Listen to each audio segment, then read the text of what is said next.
Oh, Nervous I had system on my worksheet. I had downloaded that already. You didn't, well, you may have downloaded it, but you didn't re-upload it yet. Yeah. That's what I was Okay. gonna say.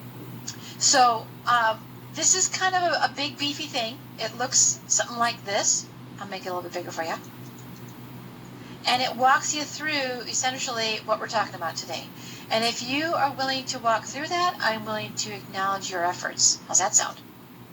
There's a lot of information in here. It's not just questions. The one thing I want to point out as you're looking at, so look at that. There's some neurons. Oh, look at all that stuff. We know that O1. What does the O1 do? The sheet, the myelin sheet. Yes. So if this is the O1, are these cells from the central nervous system or the peripheral nervous system? Central. Oh, nicely done, man. Okay, the one thing I do want to point out is this number 17. It's all in red because I couldn't get the boxes to line up right. So rather than just frustrate you, if you want to print it off and do it by hand, you're welcome to do that. If you want to do it digitally and do it online, you're not going to be able to line up the X's the way you need to, so you can just skip this one. I do expect you to know it eventually, but you don't have to submit it for the extra supplemental if you don't want to. Alrighty? Do you remember how I got there? Supplemental opportunity. So they're going to be open this week, and it's going to close, and it will no longer be available. So if you want to take advantage of that moment, I would say do that. Alrighty? Alright, let's talk about the PowerPoint. Let's cruise on through this, because there really is, if we have time, there's a fun video I want you to watch. Alright, let's talk about more about this. Now this is about how messages get sent through an axon. Okay, we talked about action potentials last week. We talked about the need to change the charge along the axon in order to get the message. It's kind of like dominoes going down a long line. So what we're talking about is electrical currents and electric potentials. So an electric potential is a difference between, in concentration of ions. Okay, remember ions are chemistry. Oh my God, ions. The difference between one point and another, and the electric flow is when those charged particles move from one to the other. Now, when we're talking about the nervous system and electricity, the two main featured ions are sodium, that's the Na, and potassium, that's the K. These two are the big players when sending messages down an axon. All right, let's talk about that. All right, here's my axon. Okay, I have my cell body, my dendrites, my axon, my axon terminals down at the end. So if you look really closely at the axon, this kind of peachish color is the inside. The blue line is your cell membrane, or the axon, the membrane around the axon. When it's resting, okay, there's no message being sent, it's just chilling there, you're sleeping. But when it's resting, the charge inside is a little bit negative, and the charge outside is a little bit positive. I mean, relatively speaking, all right? That's just resting. There's just nothing going on. We're just laying here doing nothing.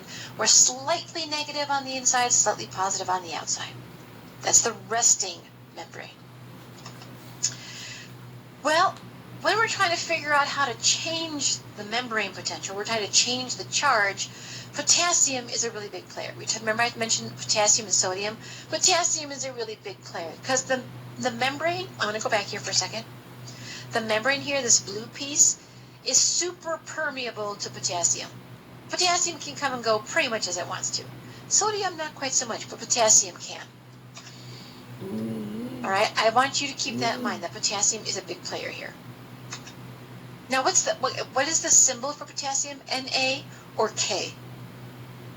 K. Yes. So the membrane is super permeable to potassium, K.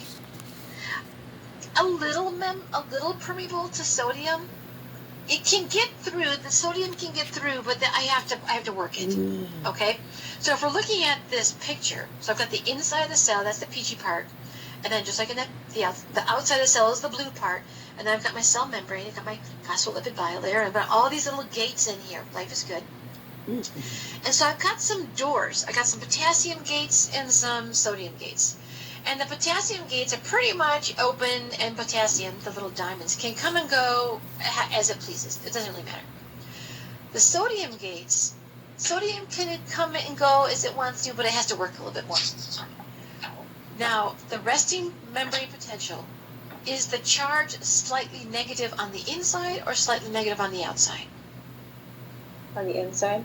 Yes, when it's resting, it's slightly negative on the inside. Now, how are we going to fix this if we have to change it? The sodium-potassium pump is involved. So remember, we're resting. Slightly negative on the inside, slightly positive on the outside. But the potassium can come and go as it pleases. There's no limit.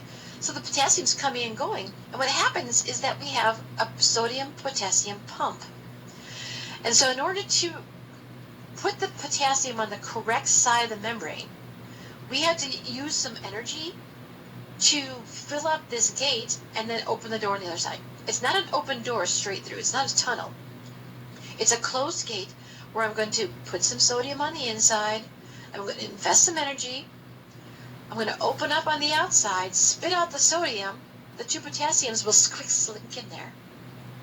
And then it's going to open up on the inside and put the two potassiums, spit them in there.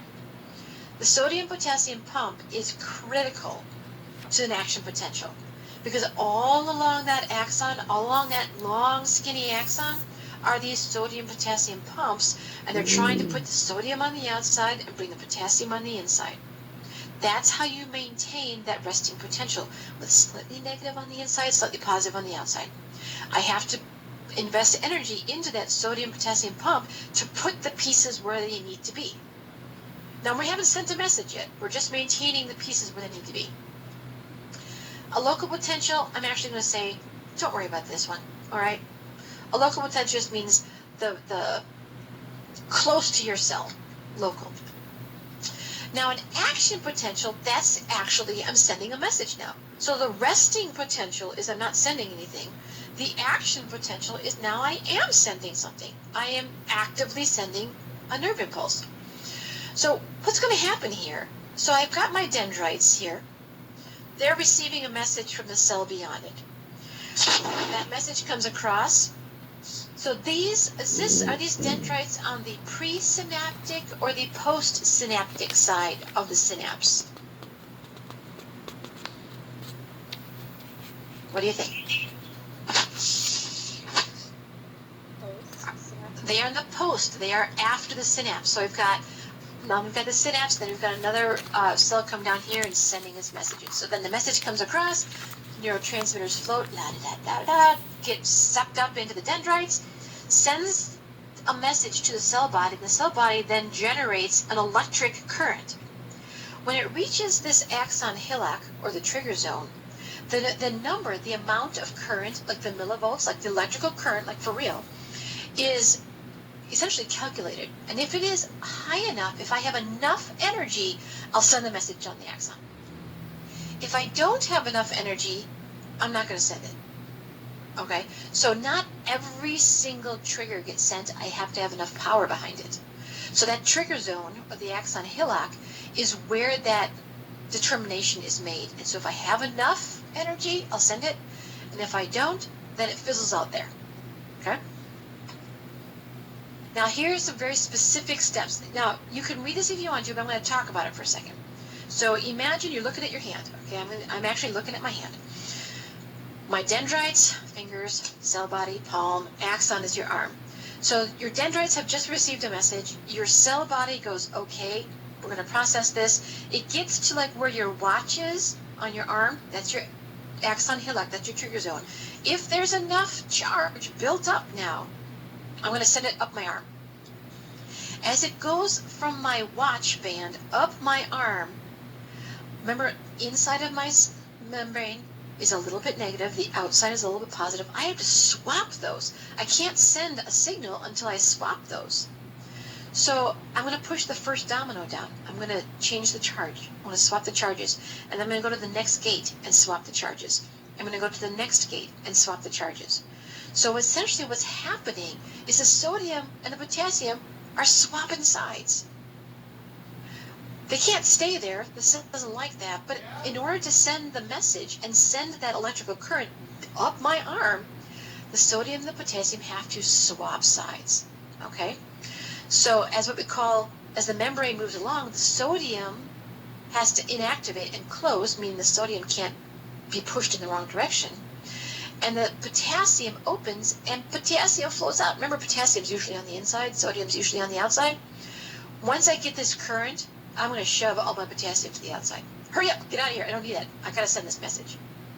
That's the first part of it. So don't worry about this image. We'll talk about that in a second. But we have the sodium channels and the potassium channels. Generally, when nothing's going on, there's a lot of sodium on the outside and a lot of potassium on the inside. When the message starts and I decide to send it, these gates will open or close depending on what direction the information has to go. So in order to send the message, we're going to look down this bottom left-hand one. This potassium gate is going to open, and we're going to move the potassium from the inside to the outside. But now I got the wrong pieces on the wrong side. Now my sodium's on the inside, and my potassium's on the outside. Oh, well, that's not going to work. So then that sodium-potassium pump that I talked about starts working and starts shifting them back to where they have to be. So essentially, once this chart, we'll just look at the chart real quick. This chart is, there's a message coming from the axon, from that axon hillock. I have enough power, I have enough electricity, it shoots the message up. Now the electricity will cause these gates to open in the direction they need to go. Sodium will open and sodium will flood in. Potassium will open, potassium will flood out. And I sent the message.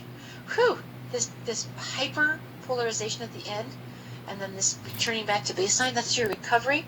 That's you putting all the ions back to where they're supposed to be now. Because to send the message, I had to swap them all, but I had to put them all back again. And that takes some time and some energy. So something to keep in mind, that action potential is called a spike. If you think about this, here's the action potential spike. All the gates are open, all the ions are flowing the way they're supposed to. When they're all on the side they're supposed to be, whoosh, now I can stop sending. So that is a spike. And action potentials, once it has been determined, once that axon has enough power behind it, you send the message regardless. You don't only send part of it. It's the full message. All right? You can't pull it back. Once you push that first domino down, you can't stop it. It goes like it's all the way to the axon terminals. And then when you set those dominoes back up, that's when you're making the sodium and potassium come back to their original side. So a question for you, can you remember this? This is a little bit harder.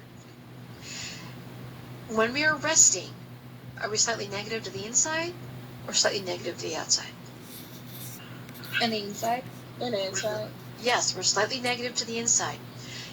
When we are resting, where is the potassium? On the inside or the outside? Potassium is inside. Yes, when we are resting, the potassium is to the inside. What is to the outside? Sodium. The sodium. Now the message comes, I have this huge electrical signal zipping through your neuron. It hits that axon hillock. Oh, send the message, send the message. It shoots the message down the axon. Remember, we're resting. Got sodium to the outside, potassium to the inside. How do I send the message? What has to happen between those two ions in order to actually send the message down the axon? They have to flip charges? They flip locations. So when I'm resting, sodium's on the outside. When I'm in action, sodium has to be on the inside. And potassium has to go to the outside. So all those gates open up and they flood to the other side. Then it reaches the axon terminal, sends those neurotransmitters on their way, goodbye. And then in order to reset my axon so I can send a message again at some time in the future, I have to use those sodium-potassium pumps to put the sodium back where it's supposed to be and put the potassium back where it's supposed to be. That's not an easy idea. That's not an easy concept. How are you guys doing with it? Okay. Okay, I think. Okay, well, it sounds, it's okay. You're not feeling great. Do you feel like you'll be great? soon, or do you want me to talk about it a little bit more? Talk about it a little bit more. Okay, so, let's see, huh? Without, you know what? Hold on, I'm coming back. Where'd it go? Because then, maybe if you can see me, I can get my idea across here. All right. Oh, we lost somebody else. What the heck? Okay, so here's my dendrites, my cell body, and my axon. Here's my watch battery. What is my watch representing? What's the name of that feature? Help me out. Axon terminal? Not the terminal. The terminal is down at this end. Oh. What is The this axon piece that hillock? determines the charge? The axon hillock. Yes, thank you. So I've got my dendrite. I'm building up power, building up power, building up power. I hit that axon hillock. The power threshold has been met. Send the message. I'm going to send it. I'm a little negative to the inside, a little positive to the outside. So usually what I say is I'm a little negative to the inside, a little positive to the outside. Okay? Yeah, it's hard to see. I'll do it with two colored pencils. It might be easier to see. So a little negative to the inside, a little positive to the outside. But in order to send the message, I have to switch. Okay? So I have to move negative to the outside, positive to the inside. And imagine I'm going from gate to gate. Remember we had those sodium gates and the potassium gates that let the sodium or potassium through? Every time it hits a gate, these switch. And then it goes to the next one and switches and switches and switches until it gets all the way to the end, to those axon terminals. I'm going to send those neurotransmitters on their way. And then I have to reset everything to the original charge so that I can send the message next time. Because what would happen if I didn't reset all the charges? A single nerve would send a single message and that'd be it. You'd be done. That nerve would be dead. But that doesn't actually happen. So I have to reset everything. All right? And the video that I want to watch at the end, hopefully, will explain this a little bit better than I can. All right, let's take you back.